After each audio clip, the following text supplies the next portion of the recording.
So I know that I haven't posted a video in about 4 months, but I'm trying here. YouTubing is hard. But anyway, ranking every anime. Quick refresher on how this series works. So you guys give me an anime to watch, I watch it and then give my thoughts about it, and rank it on this list. And the highest liked comment will be the next anime I watch. And I've decided to take off all the anime that I haven't done a video on yet, so that every anime can get an explanation on why it's ranked where it's ranked. I've also decided to give myself a little checklist to look for while watching the anime. 1. Being my favorite character. 2. Being my least favorite character. And 3, if it applies, a lesson of value to take away from the show. But anyway, now that all that is out of the way, let's get into the anime I will be ranking in this video. Classroom of the Elite.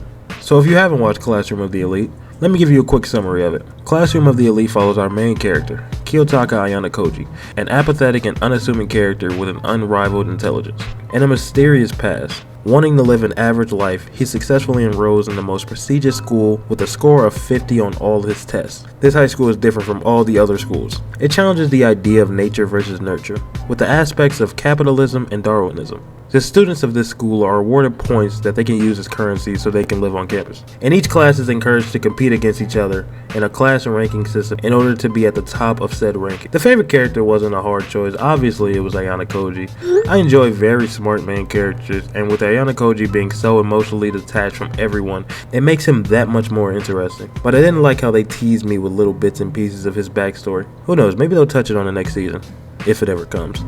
But anyway, let's talk about a character that I oddly took a liking to, that being Kushida. When she first appeared in the show and seeing how excited and outgoing she was, I thought to myself, something isn't right with her. She's got to be hiding something. But I was not expecting a complete personality switch. Oh, since we're on the topic, I really like the diversity in the female cast. But even with that being said, best girl still goes to Horikita.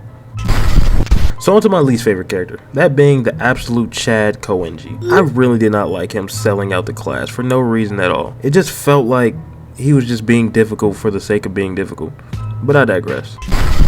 I feel like there's a lot to take away from this show, but there's one thing that stood out to me the most, and I'll say it in the form of a quote. If I may, I'd like to pose an interesting question. Are all human beings truly equal?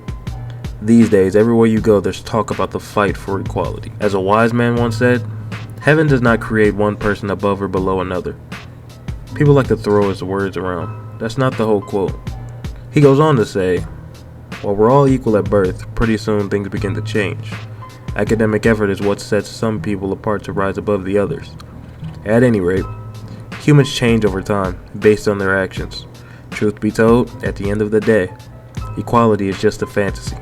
And most of us go through life denying the fact that we live in a meritocracy. I feel as though a meritocracy is a great way to run society, and a large majority of people would agree with that statement. But there are those select few that believe that something as important as government officials should go to someone from a minority group simply because that minority group has little to no representation in certain positions of power. I would never understand the mindset that you have to vote someone into power simply because they are part of a group that they feel isn't represented enough. Like, we shouldn't be voting people into power to try to be more inclusive. We should be voting the best people for that position. But what do I know? I'm just a guy that watches anime all day. But with that being said, I'm going to rank Classroom of the Elite A tier. I really enjoyed this show.